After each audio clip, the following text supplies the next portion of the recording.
കിച്ചണിലേക്ക് എല്ലാവർക്കും സ്വാഗതം. പെട്ടെന്ന് സിമ്പിളായി തയ്യാറാക്കിയെടുക്കാൻ പറ്റിയ നല്ലൊരു കറിയാണ് ഇന്ന് നമ്മൾ തയ്യാറാക്കാനായിട്ട് പോകുന്നത്. അതിനായി തക്കാളി കൊത്തി അരിഞ്ഞെടുത്തിട്ടുണ്ട്, സബോള അരിഞ്ഞെടുത്തത്, പച്ചമുളക്, വെളുത്തുള്ളി, കറിവേപ്പില. ഇനി ഇത് എങ്ങനെ തയ്യാറാക്കാം എന്ന് കൂടി നോക്കാം. നല്ല ടേസ്റ്റിയായ നല്ലൊരു കറിയാണ്. ഒരു പാൻ അടുപ്പത്ത് വെച്ചതിന് ശേഷം അതിലേക്ക് വെളിച്ചെണ്ണ ഒഴിച്ചു കൊടുക്കാം. വെളിച്ചെണ്ണയിലേക്ക് തക്കാളി അരിഞ്ഞത് ഇട്ട് കൊടുക്കാം.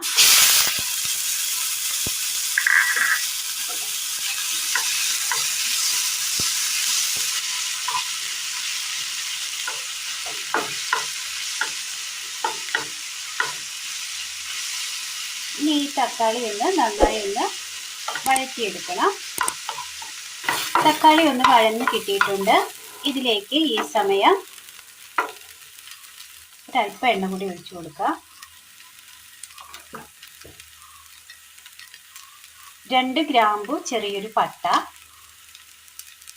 മല്ലിപ്പൊടി, മുളക് പൊടി, മഞ്ഞൾപ്പൊടി,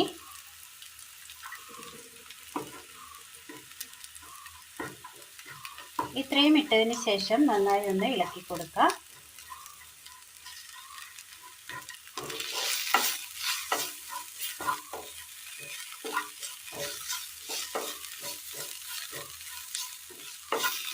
പൊടി മൂപ്പിച്ചെടുക്കണം.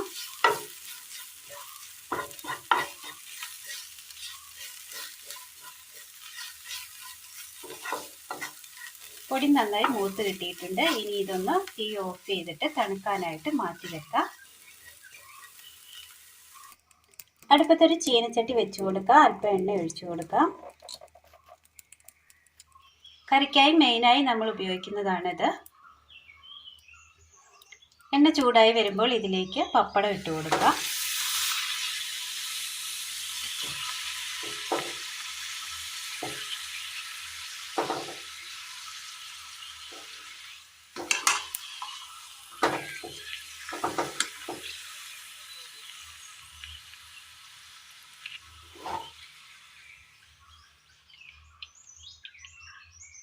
വറുത്തുകോരാം. ഇതുപോലെ എല്ലാം ചെയ്തെടുക്കാം.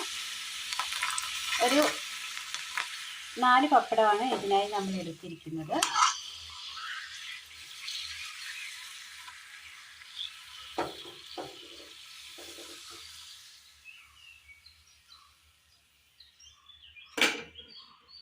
നമ്മൾ തക്കാളി വഴറ്റിയെടുത്ത പാനിലേക്ക് പപ്പടം വറുത്തെടുത്ത എണ്ണ ബാലൻസ് വന്നത് ഒഴിച്ചു കൊടുക്കാം. ഇതിലേക്ക് സബോള അരിഞ്ഞത് ഇട്ട് കൊടുക്കാം.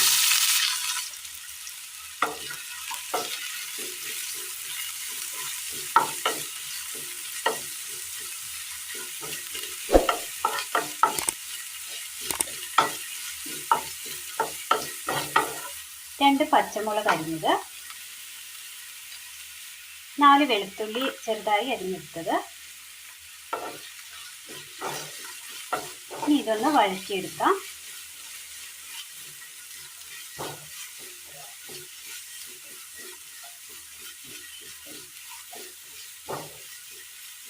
സബോള മൂത്ത് വരുമ്പോഴേക്കും തണുക്കാനായി മാറ്റി വെച്ച തക്കാളിയുടെ കൂട്ട് മിക്സിയുടെ ജാറിലേക്ക് ഇട്ട് കൊടുക്കാം. ഒരല്പം ചെറു ചൂടുവെള്ളം കൂടി ഒഴിച്ചു കൊടുക്കാം. ഇനി ഇത് നന്നായി അരച്ചെടുത്തോണ്ട് വരാം. പെട്ടെന്ന് തന്നെ വാടിക്കിട്ടും. പപ്പടം വറുത്ത എണ്ണയാണ് ഇതിൽ ആദ്യം ചേർത്തിരിക്കുന്നത്. അതുകൊണ്ട് തന്നെ ആ എണ്ണയിൽ ഉപ്പുണ്ട്, പപ്പടത്തിൻ്റെ ഉപ്പുണ്ട്. അതുകൊണ്ട് പെട്ടെന്ന് തന്നെ വഴന്നു കിട്ടും. ഇതിലേക്ക് കറിവേപ്പില ഇട്ട് കൊടുക്കാം.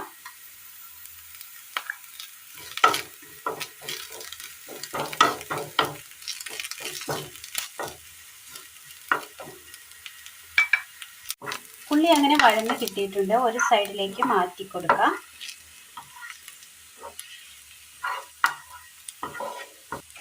ഒരല്പം എണ്ണ ഒഴിച്ചു കൊടുക്കാം.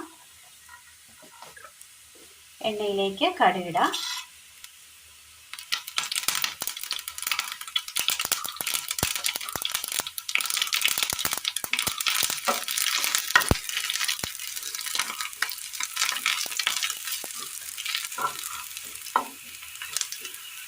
സവോള നന്നായി ചുവന്ന് കിട്ടിയിട്ടുണ്ട്. ഇതിലേക്ക് നമ്മൾ അരച്ചു കൊണ്ടുവന്ന അരപ്പ് ചേർത്ത് കൊടുക്കാം.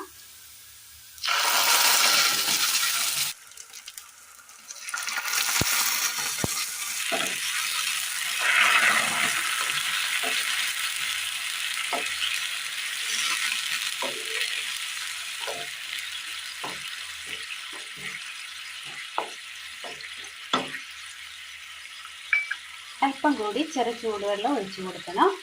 ചൂടുവെള്ളം, അല്ലെങ്കിൽ നന്നായി തിളച്ച് വരുമ്പോഴേക്കും കറി നന്നായി കുറുകിപ്പോകും. അപ്പോൾ അരപ്പിന് വേണ്ടുന്ന വെള്ളമാണ് ഒഴിച്ചു കൊടുത്തത്.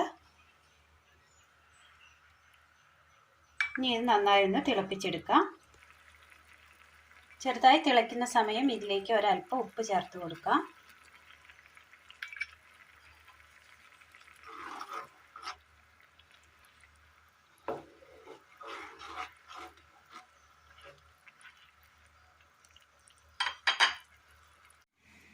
വറുത്തെടുത്ത പപ്പടം നല്ലതുപോലെ പൊടിച്ചെടുത്തിട്ടുണ്ട്.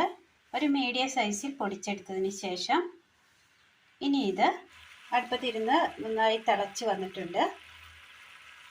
ആ ഗ്രേവിയിലേക്ക് എണ്ണയൊക്കെ തെളിഞ്ഞ് വന്നിട്ടുണ്ട്. ഈ ഗ്രേവിയിലേക്ക് ഈ പപ്പടം ഇട്ട് കൊടുക്കാം.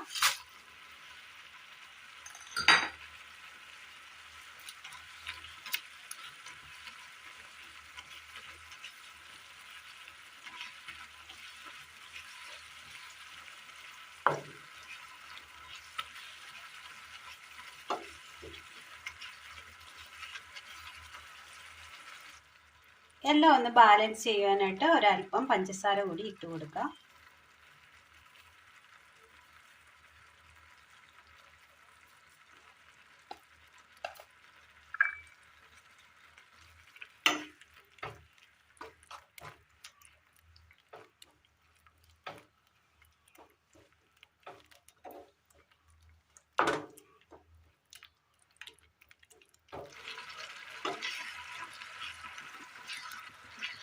പഞ്ചസാര ഇട്ടതിന് ശേഷം നന്നായി ഒന്ന് തിളച്ചിട്ടുണ്ട്.